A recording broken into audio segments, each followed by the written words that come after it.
Good afternoon. I don't have anything to start with, so Matt, welcome back. Welcome back for a short period. I know you're traveling with the secretary. Well, yeah. Happy to have you today. I'm sure you are. I won't. Never mind. Let's just start with Gaza. Two things. One, in terms of the Secretary's involvement or the State Department's involvement with this meeting, virtual meeting today, can you tell us with the Israelis about Rafah? So the Secretary is at the White House right now, participating in the meeting with representatives of the Israeli government to lay out an alternative approach to dealing with the remaining Hamas battalions in Rafah. When I walked out, the meeting had not yet broken, or at least I'm not aware of it yet having broken, and expect a statement from the White House upon its conclusion. Okay. Well, was there anything specifically that the State Department wanted to convey, to get across to the Israelis in this meeting? So I don't want to speak too specifically about the meeting that is, as far as I'm aware, ongoing. We'll have a statement afterwards, but the Secretary would, I expect, reiterate the concerns that he expressed when he was in Israel some 10 days ago now about the dramatic humanitarian impact of a full-scale ground invasion in Rafah. Okay. And then, secondly, I presume that you've seen some of the images, video, and still photos, plus witness accounts and written witness accounts of what happened at the Shifa Hospital. Do you have anything to say about that? Yeah, so I have seen a few things. One, the accounts in the media from inside Gaza, and I, of course, have seen what the IDF has said about the operations that it has conducted, where it has said it has killed a number of members of Hamas and detained, I think, several hundred additional members of Hamas. We, as often is the case, don't have anyone the ability to get full ground truth because we don't have anyone on the ground in Gaza. I will say from our perspective, the things you have heard us say before, of course, remain true, which is we generally don't want to see Israel operating inside hospitals in Gaza. We want to see hospitals be protected sites. But it is concerning that after Israel had conducted an operation earlier in this campaign to clear Al-Shifa, that Al-Shifa, again, was apparently infiltrated by Hamas fighters. And so two things about that. One, look, obviously, it would be great if Hamas would stop hiding behind civilians and stop hiding inside civilian infrastructure, including hospitals. But two, it points out what we have been saying all along, which is the need for Israel to have a sustainable long-term strategy when it comes to Gaza, that it's not enough to just clear certain neighborhoods or hospitals or any other geographic areas or buildings of Hamas. They need to have a long-term sustainable strategy that is not just a security strategy, but also a political strategy if they really want to secure the future of Israel against the terrorist threat that has to date emanated from Gaza. Right, so you don't have any comment on what you've seen from the aftermath of the 2-week operation against the hospital? Not beyond what I just outlined. And then when you just say, and this will be it for me, when you say Israel needs a sustainable long-term strategy for Gaza, have you seen one yet from them? We have not yet seen one, no. And that's what we have been in conversation with them about. Yeah, but presumably the meeting today is just about Rafah, right? It's just about Rafah. And the point, I mean, a sustainable long-term strategy means something beyond a military strategy. It means a political path as well. Right. So a political path to two states. That is our preferred policy. But you need a political path of some sort forward. Have you seen one from the Israelis that is even short of two states? At this point, we have not. No. All right. Thank you. Just to follow up on Al-Shifa, Israel has given some numbers. 200 militants have been killed, 900 suspected militants detained, of whom some 500 have been identified as Hamas. Does the United States have any assessment that these numbers are correct? We don't have an independent assessment, no. Do you have an assessment on how many civilians around that operation have been killed? We do not. Okay. Moving on to this strike, this suspected Israeli strike in Damascus. Do you have anything to say on this? I don't. Obviously, it just happened in the hour or two before I came out here. We are in conversations with partners in the region, gathering more information, but at this point don't have confirmation either of the target or the responsible party. Do you know if the United States was given a heads up by Israel about this? Again, we are gathering information. I don't have anything about the strike right now. I don't have anything beyond that to offer. Okay, do you have any concerns that this might sort of escalate tensions, which are already high? And in a way endanger the hostage talks in any way? I don't want to, before we have gathered information about what exactly this was, I don't want to speak to it specifically, but of course we are always concerned about anything that would be escalatory or cause an increase in conflict in the region. It has been one of the goals of this administration since October 7th to keep the conflict from spreading, recognizing that Israel has the right to defend itself from adversaries that are sworn to its destruction. But with respect to the hostage talks, there's no reason why this incident should have any impact on the hostage talks. We have long believed it is in the interest of everyone to see these hostage talks succeed, because you would not just see relief to the civilian population in Gaza that desperately needs it. It would enable the increase in humanitarian assistance into Gaza, and of course it would get the hostages out. So no, I don't know. I don't believe it should have any impact on that. Can you say how those talks are going in Cairo? I don't have any new assessment to offer today. Okay, two final things. This is about this is from last week about these authorizations of these bombs to Israel. They have been approved a long time ago by Congress, but looks like the State Department has decided to do the transfers last week, the week before. Why was that decision taken recently? So I think it would be helpful to step back and put this in a little context. And the context is that the United States has a decades-long commitment to Israel's security. Israel is surrounded by entities that are sworn to its destruction, not just Hamas, but Iran and proxy groups that Iran sponsors, Hezbollah among them, who have repeatedly talked about their desire for the destruction of Israel.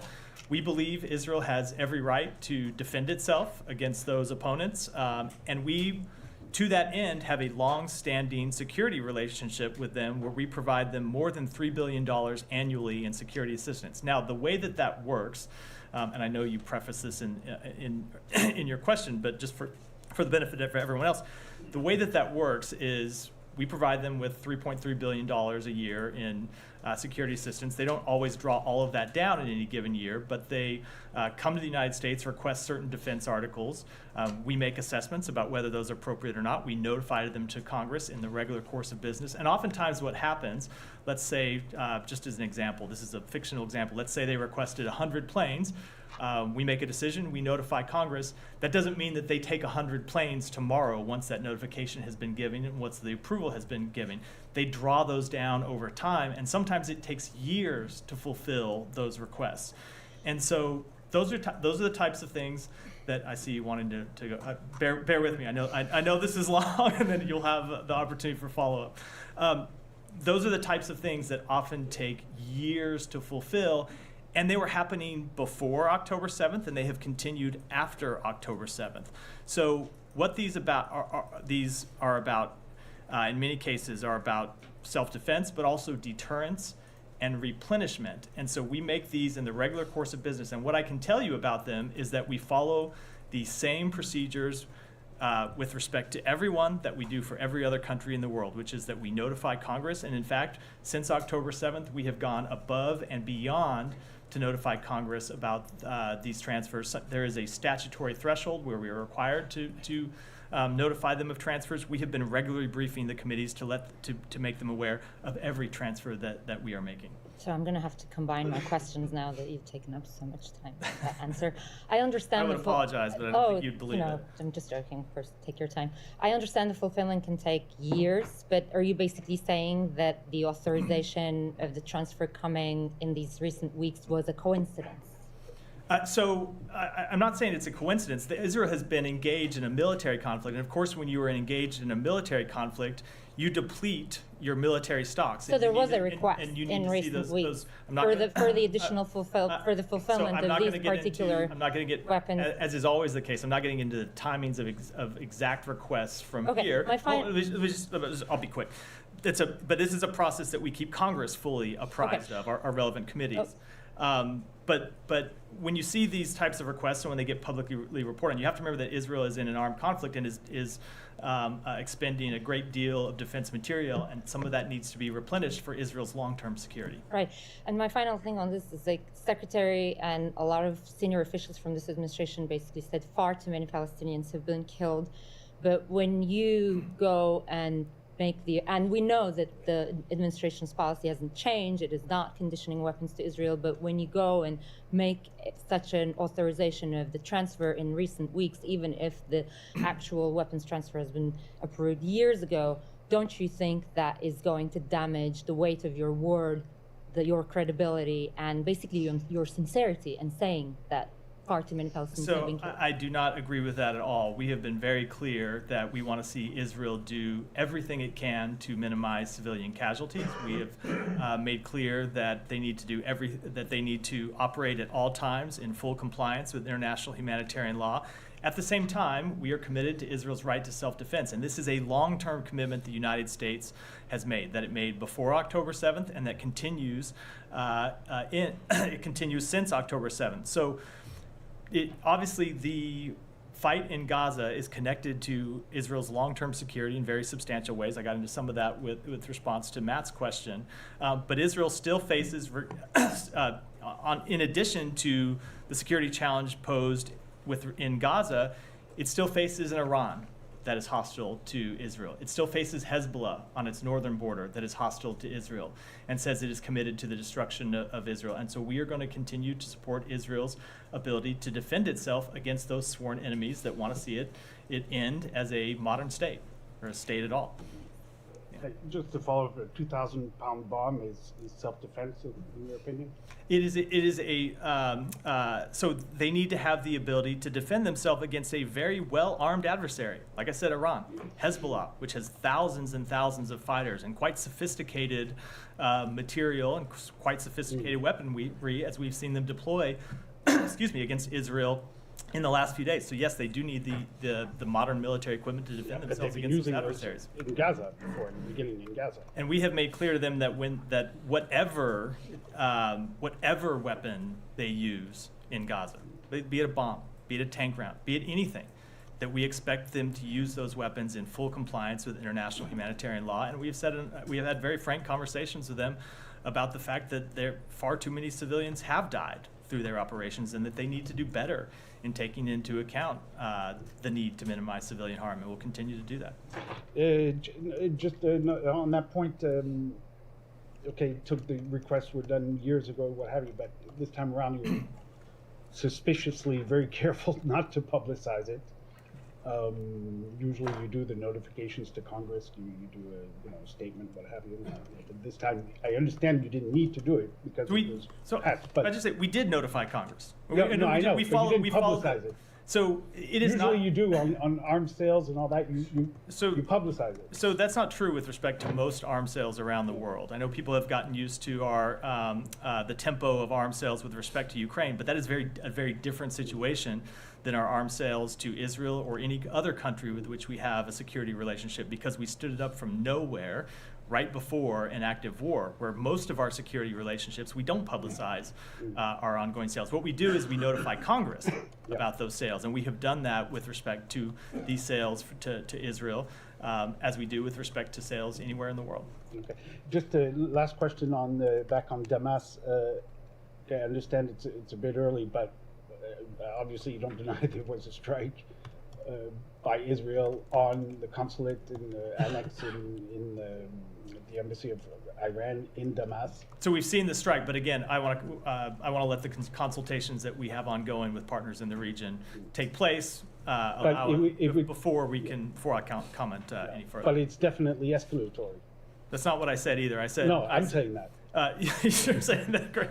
I thought it was a And I'm question. asking for your reaction. So Humera kind of that's good. Humera kind of did speak to this.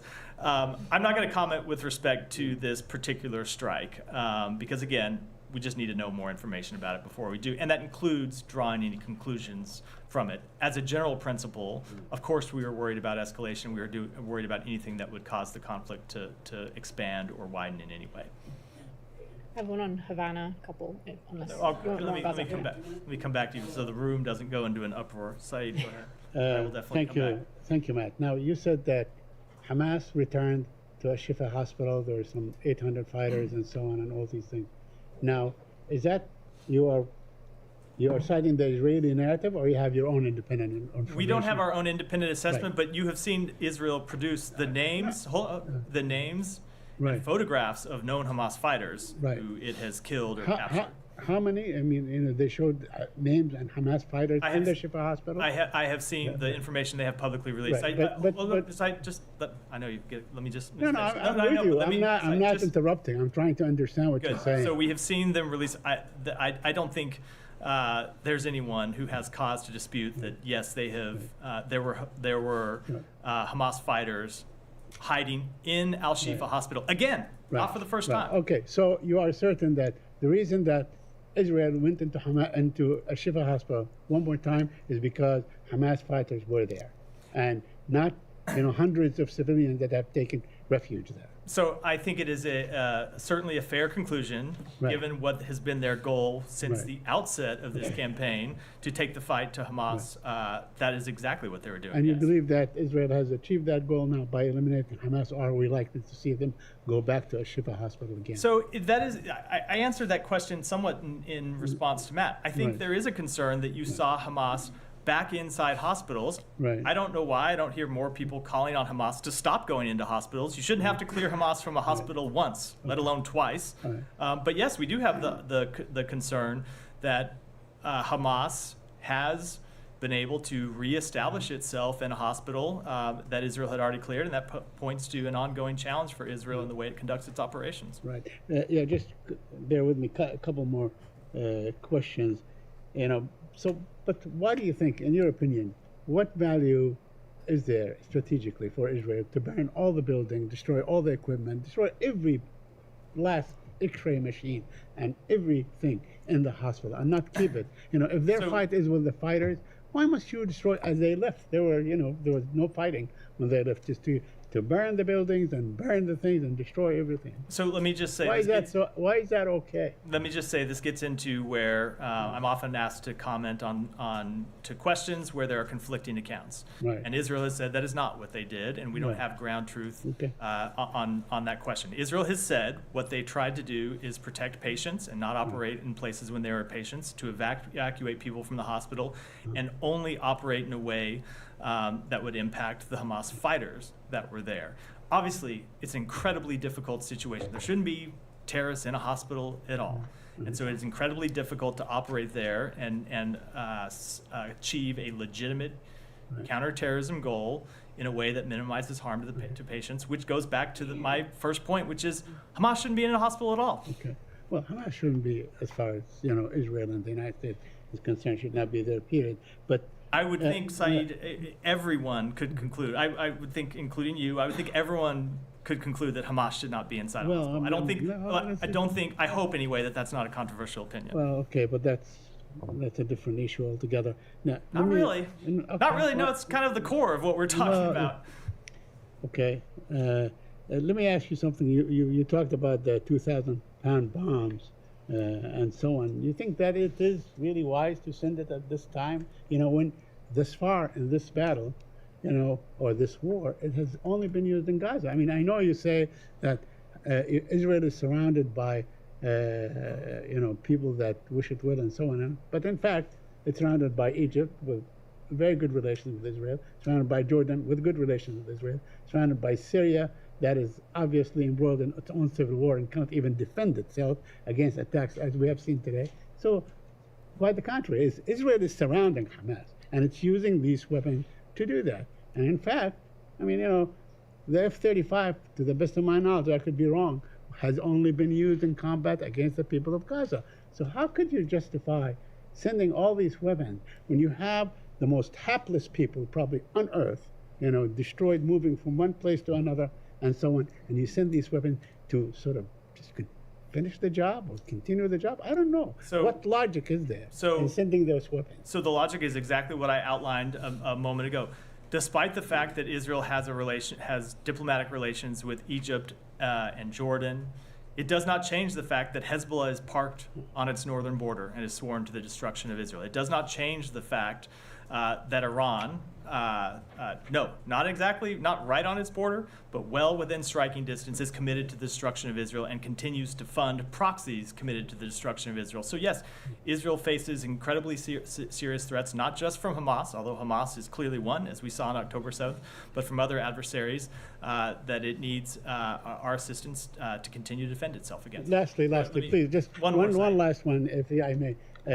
Are you aware of a report made or a conversation that Israeli officers made or an interview with Haaretz, where they say that Israel established some sort of an illusionary, kill zone line and so on? Are you aware of that? And they actually kill whoever walks or moves about in that area? I read that article, and I noted that in it the IDF says that of course is not what they have established. There are of course areas of significant combat where any civilian could wander in and be unfortunately be killed either by fire from Israel or by fire from Hamas. If you walk into an active conflict zone, that's a possibility. But I have noted that the IDF said they have not, of course, established kill zones. It would be incredibly inappropriate for anything like that to be established, and we've not seen evidence at this point that they have.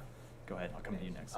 There's reporting that Israel submitted a plan to the UN that would essentially dismantle UNRWA, transferring staff and funds to World Food and some other organizations. Have you seen that plan? Do you support it? I have not seen that plan. I can't speak to whether somebody inside the United States government has.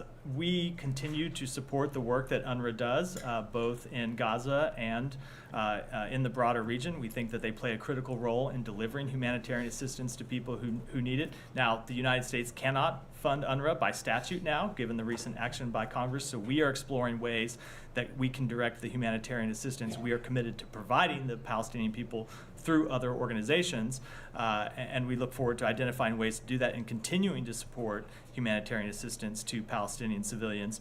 But that does not mean that we do not also support UNRWA's work. We want to see it continue.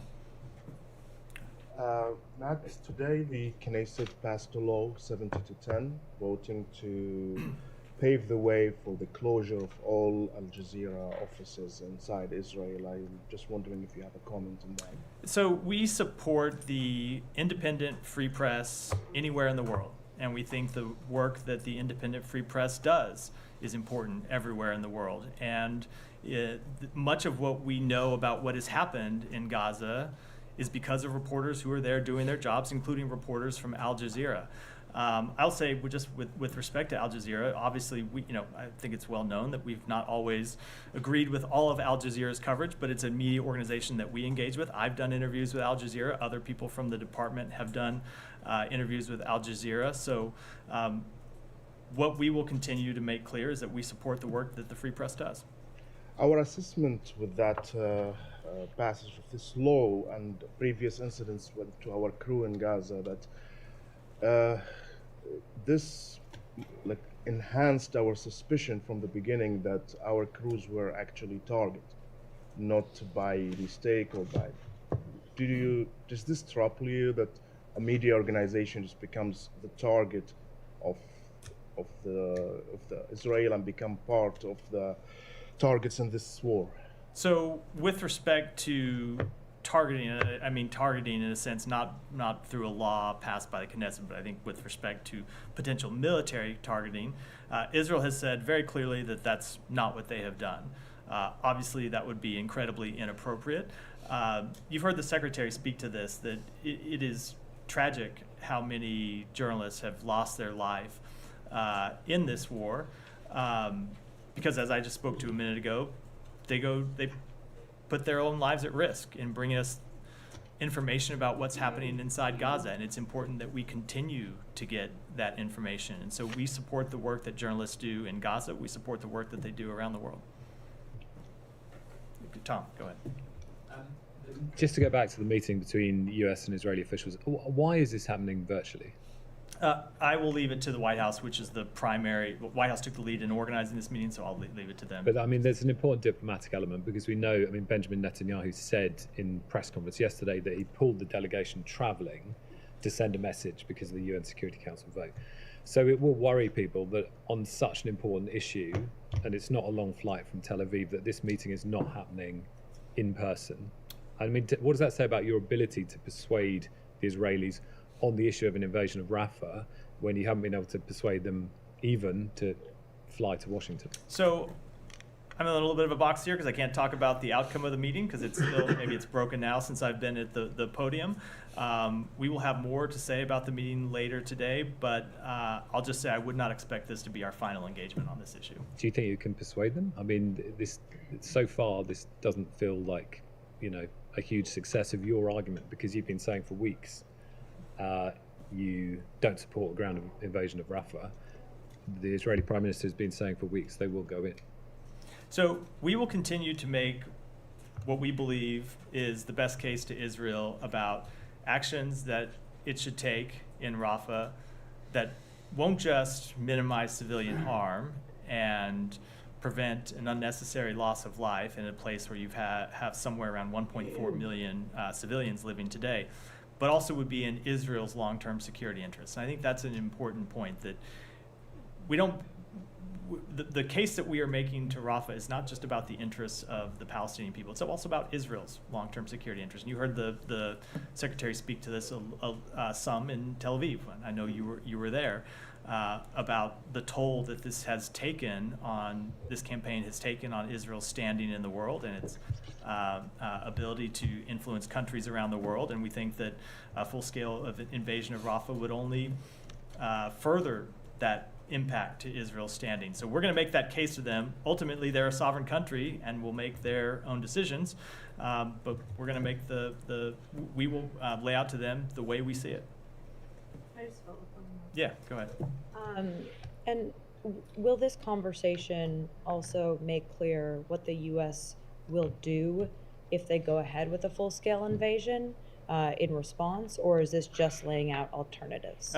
So two things about that. One, with respect to the broader question, not tied directly to this meeting, I've gotten that before, and I'm just not going to speak to hypotheticals. We're going to take it one step at a time and not make any predictions about what I'm just asking if that's being discussed in this meeting. Yeah, but what will happen? And then with respect to the meeting itself, again, I'm not going to speak in detail about a meeting that was still ongoing when I walked out here. We'll have more to say. But you have spoken. We'll have more to say about it once it's concluded. So at a very high level, not in detail. Okay, and just one more question on Israel.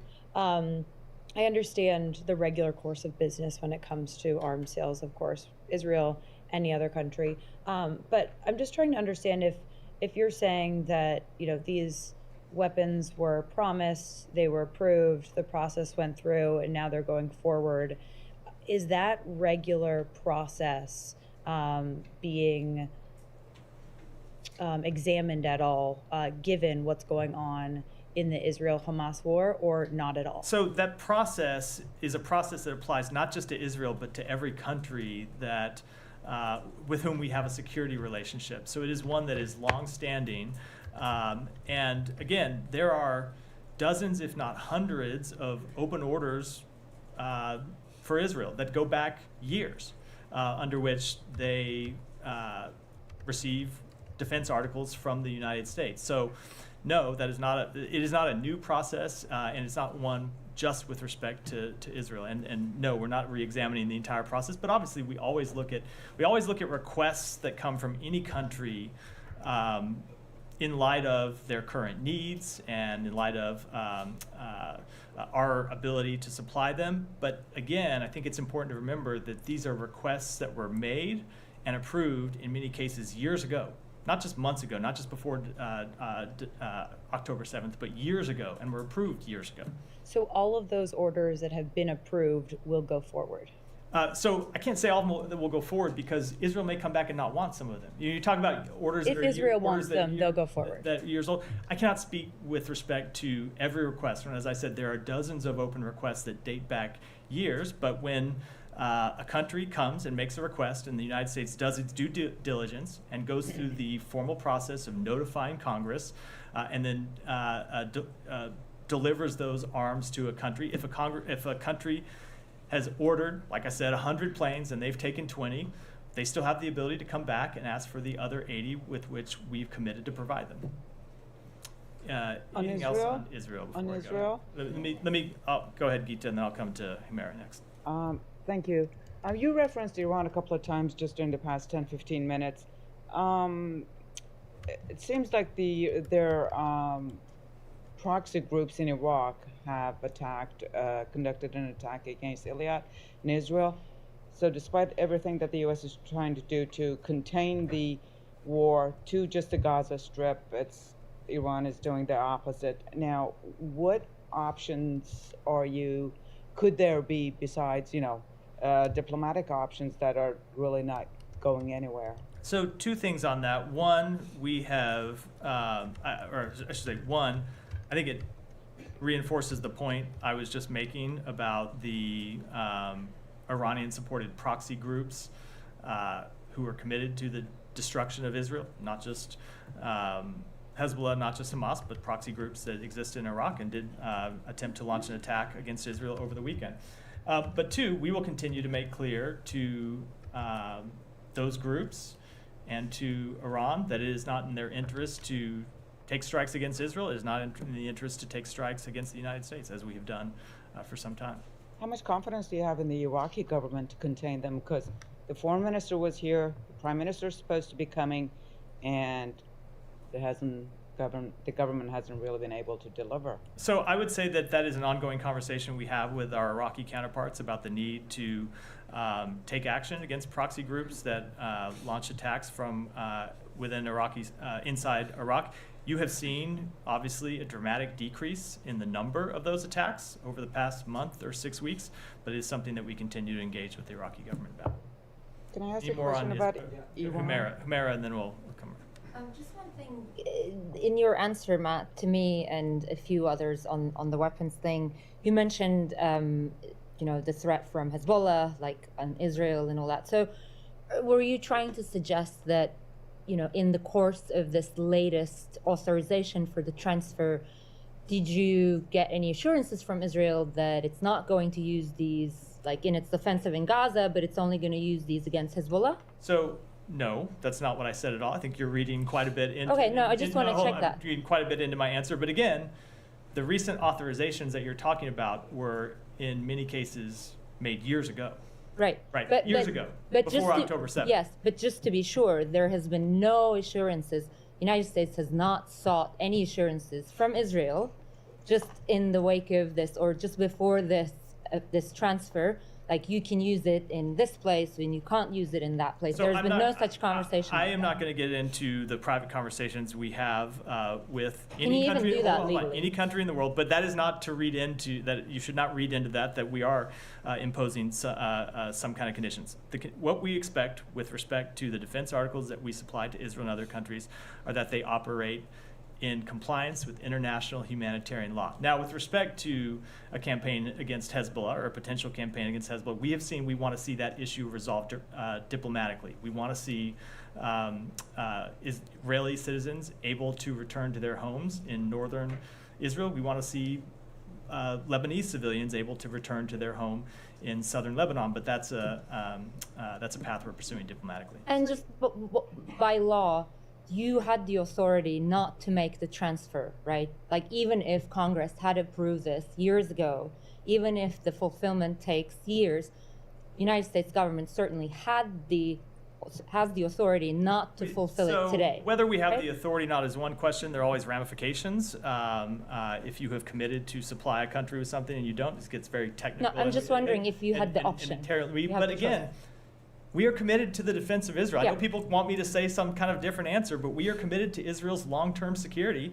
And again, this is something that predates October 7th and will continue to be the policy of the United States. And we will, in keeping with that commitment, continue to be very direct and candid with Israel about how it is in their interests to use the articles of defense that we provide them, as well as weapons that they manufacture themselves, in full compliance with international humanitarian law and in a way that minimizes civilian harm. Final thing I promise, are you expecting today's talk to feature at all the humanitarian plan that Israel is supposed to present to you? Why don't we just wait? I think I've probably talked enough about these ongoing talks. Let's wait for what we'll have to say about them at the conclusion.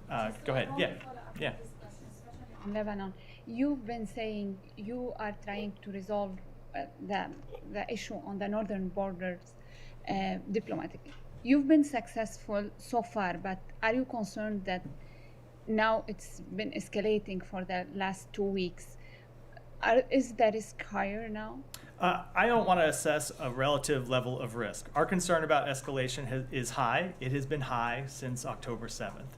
And that is why we have engaged in a diplomatic process to try to resolve the very real security challenges that Israel faces without further conflict, and what we're going to continue to pursue.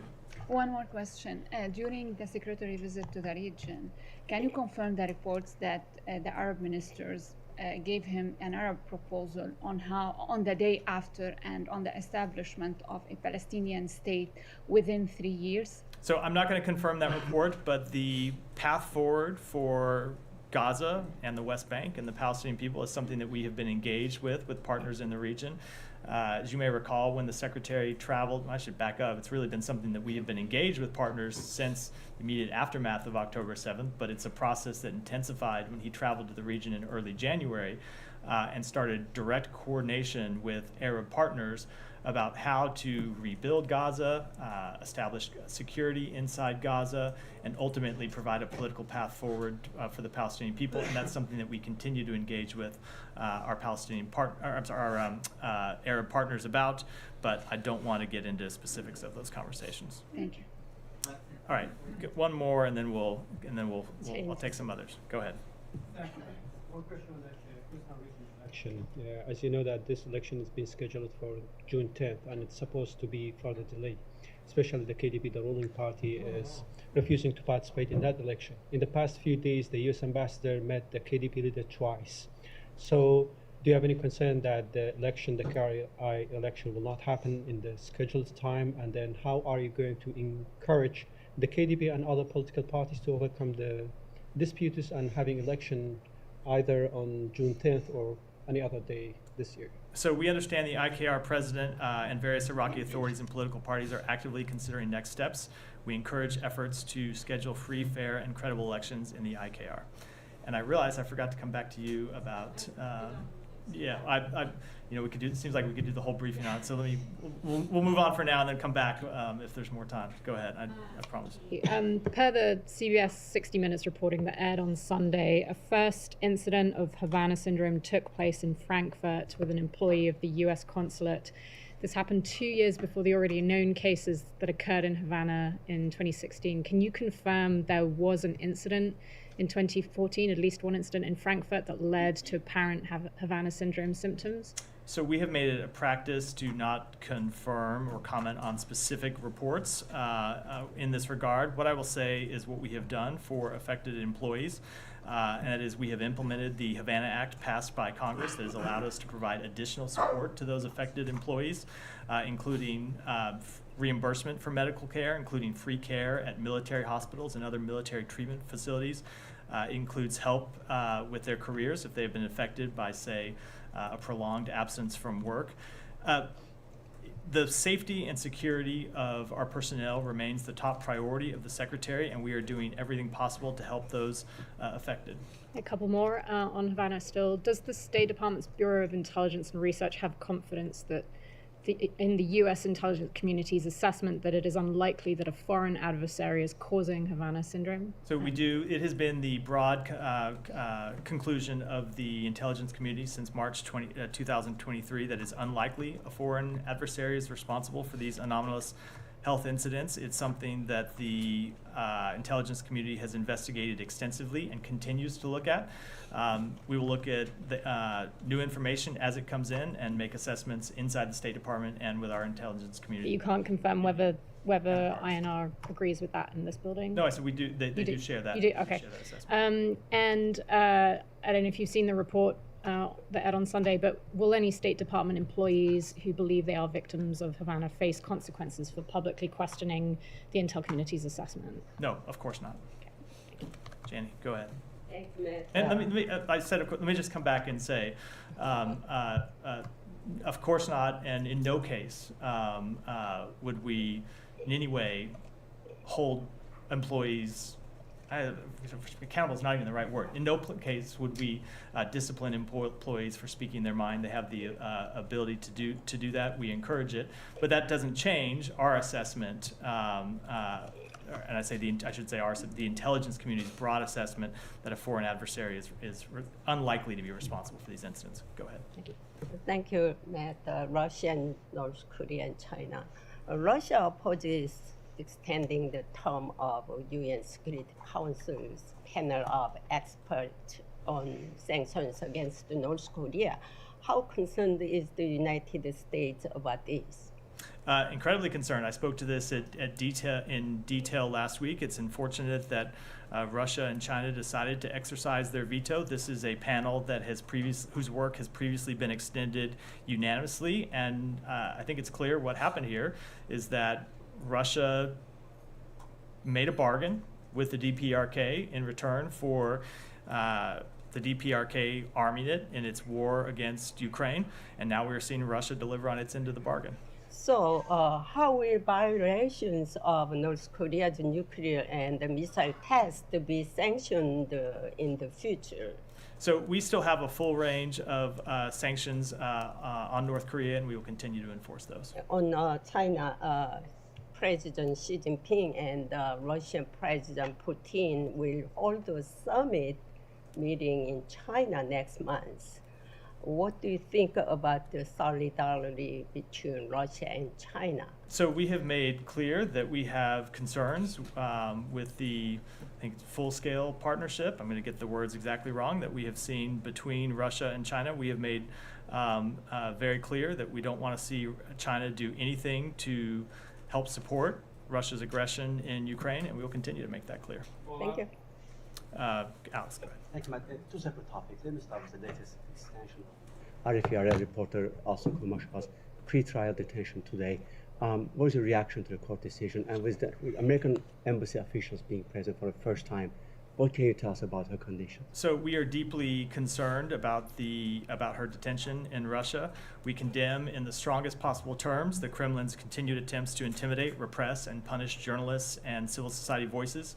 The charges against Ms. Kumasheva are just another sign of the weakness of Putin's regime. And with respect to her condition, I would refer you to the embassy officials who were there at her hearing. She happened to speak about that, from the court hearing. She said it's a poor condition. She doesn't feel very well. There's no minimum conditions for her.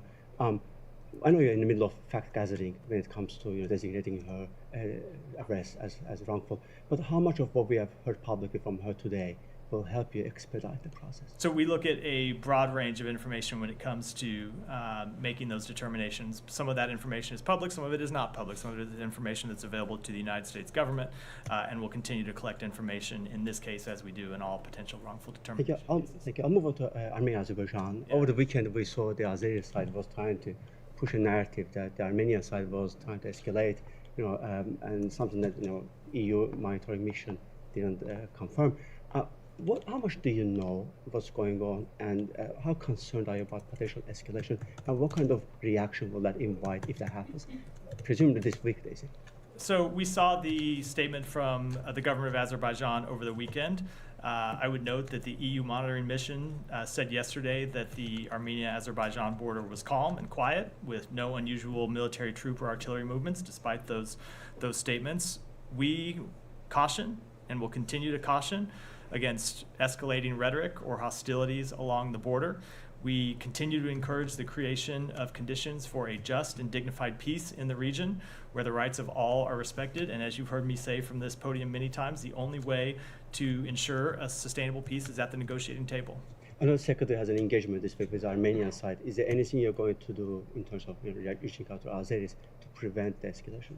So we will continue to make clear to both Armenia and Azerbaijan that escalation is in no one's interest. I don't have any diplomatic conversations to preview. Have the Azeris been even invited to the meeting that will happen this week? So I think, again, this meeting, remember, is about Armenia's reforms and its democracy, economy, and resilience. The peace process is not the focus of this meeting. It's a meeting between the U.S., EU, and Armenia to discuss economic diversification, humanitarian assistance, support for refugees, and supporting Armenia's political reforms in areas such as democracy and the rule of law. It is not a regionally focused meeting. I can find one from me, if I may, on 60 Minutes investigation. The reports about that Americans living in Tbilisi also talked about them being impacted. How concerned are you about Russian operations in the region, in Georgia, of course? So again, I'm not going to comment on specific reports. As I said, we make it a practice not to do, but we obviously are concerned with the destabilizing actions of Russia all around the region. Follow up on that. Go ahead. Right. So this is on the meeting between U.S., South Korea, and Japan on Friday to counter North Korea's cyber threats. What are some of the things that came out of that meeting that the U.S. is doing to counter these cyber threats, and how big of a problem is it for the U.S.? Let me take that back and get you an answer. Thanks, Matthew. Can you confirm that next week an Israeli delegation is going to come to Washington in person? Will Secretary Blinken participate in that? No, I cannot confirm that. As I said, I would not expect that the conversation today will be our last one, but I don't have anything else to offer. And regarding the likely shuttering of Al Jazeera in Israel, what the Israeli government said over the years is that the channel has been known to instigate violence, and it's just, obviously it's a propaganda arm of Qatar. What do you make of those pushbacks? I don't have anything to add to what I said a moment ago, which is obviously we've made clear we don't agree with everything that Al Jazeera airs, but at the same time, we support the free, independent press anywhere in the world. But it's not independent. Michelle, It's owned by Qatar. Michelle, go ahead. Yeah, are you concerned about the security situation in Jordan, especially that there are reports stating that the regime is under threat from Iran and its proxies? No, we have a close working relationship with the government of Jordan, and I don't share that assessment. Thank you. Go ahead. Yeah, go ahead. Frank. Thanks, thank you. I want to follow up on Said's question about the reports of kill zones in Gaza. You said that you haven't seen evidence of such a thing, but we've seen, for instance, the 2 Palestinians who were waving white flags killed just days ago. We've seen repeated reports of Israeli snipers killing people outside of hospitals, people afraid to even walk into the streets to save people who are bleeding out. So it seems understandable to say, we've seen reports, Israel denied it, we'll look into it, but to outright say there's not evidence of Israel establishing some form of this kind of practice, does that seem preliminary to say that kind of thing? No, we've not seen evidence of what was reported in this article. Now, have we seen a number of incidents of civilian harm? Of course we have. We have seen those, and that happens in every war.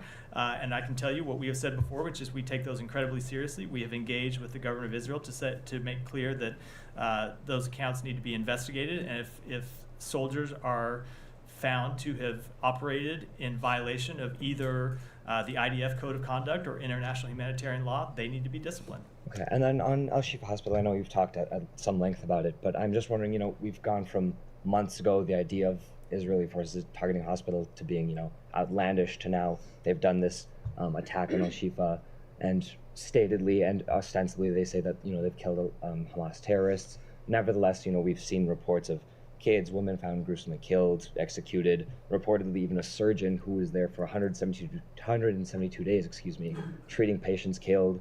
And, some victims we can't even confirm their identity because of the state of their bodies.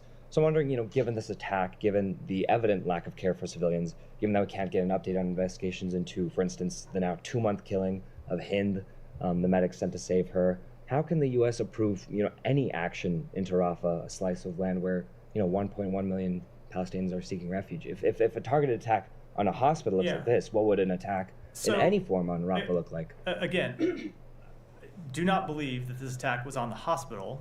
The attack was on the Hamas fighters that are hiding inside a hospital. Sure, but that's sort of my point. Some place that they should never be. But you make a good point with respect to Rafah, which is why we have made clear we don't want to see a full-scale military operation. But I think the premise of the question, I shouldn't say the premise of the question, because I don't want to attribute this to you, but the other alternative is that Israel does nothing about the Hamas fighters that continue to exist in Rafah. And we don't think that's an acceptable alternative either. So what we have said is there needs to be a targeted military operation in Rafah that targets the Hamas fighters in a way that minimizes civilian harm, and not a full-scale operation. That's been what we have been making clear to them. Just one small follow-up on that, if you'll allow. I guess this just gets to a broader question about, what does the U.S. see as sort of the path out of here? Like, is it political? Because what does it mean for Israel to defend itself ongoingly? Like, is it a matter of eradicating everyone who is associated with Hamas? Because that, I don't know, Yeah. doesn't necessarily seem like a goal that has led to the protection of civilians up to this point. So there need to be battlefield successes, and there needs to be a political path forward. And that is what we have been engaged with partners in the region to develop and ultimately present to Israel. Because as you have heard the Secretary say, without a political path forward for the Palestinian people, Israel and the Palestinians are going to be stuck in this same cycle of violence that they have been stuck in for decades. And that's not in the Palestinian people's interests, as we have seen over the past nearly 6 months. It is not in Israel's interest, as we saw very clearly on October 7th. And so that is the work that we are doing inside the United States government to try to develop that political path forward that we think ultimately is in the best interests of the Palestinian people, the Israeli people, and the broader region at large. Go ahead. Yesterday, Turkey held local elections. I know it's the local elections, but it has a significant outcome. So do you have any comment or statement about these elections, the process of these elections or the results? I don't have any comment on that. We typically don't comment or take a position on elections anywhere in the world. And the elections are over. Do you have any updates about President Erdogan's visit to Washington in May? I do not. Go ahead, and then we'll wrap for this.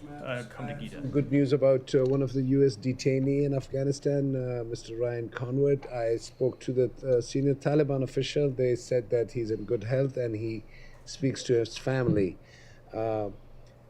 Another detainee before him was Joshua Boyce, who also contacted me after he was released from the Taliban. I requested the Taliban that these detainees should be released immediately without any conditions in the holy month of Ramadan. They said, we will definitely do it if you give us commitment that the U.S. will release our detainees. And I am not a media group so big as Al Jazeera. I'm just a small-time niche media group. Is there anything I can convey that like these detainees should be given back to each other, or it's too much out of my... I with all due respect, I think I will decline to conduct diplomacy through this podium. That's what but I will say two things. One, we are concerned, despite those assurances, well-meaning as they may be, we are concerned about the well-being of Americans detained in Afghanistan. And number two, we are actively working for their release, and we'll continue to do that. My second question is, drones have been reported flying in different parts of Afghanistan. Anything you can share that at least... No, I don't have just any comment on that. Let me go to Gita. One more out of 5, 6 questions. I don't even get 3. And Gita, go ahead. Thank you.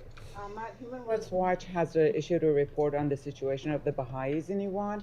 It says that the Iranians' persecution of this religious minority is tantamount to crimes against humanity. I was wondering, since the State Department has been following the situation of the Baha'is in Iran, if you would have the same assessment as Human Rights Watch? Let me take that back and get you an assessment. I haven't seen that. Obviously, it's an issue we've been following. I haven't seen that specific report, but let me talk to others in the building who might have and get your response.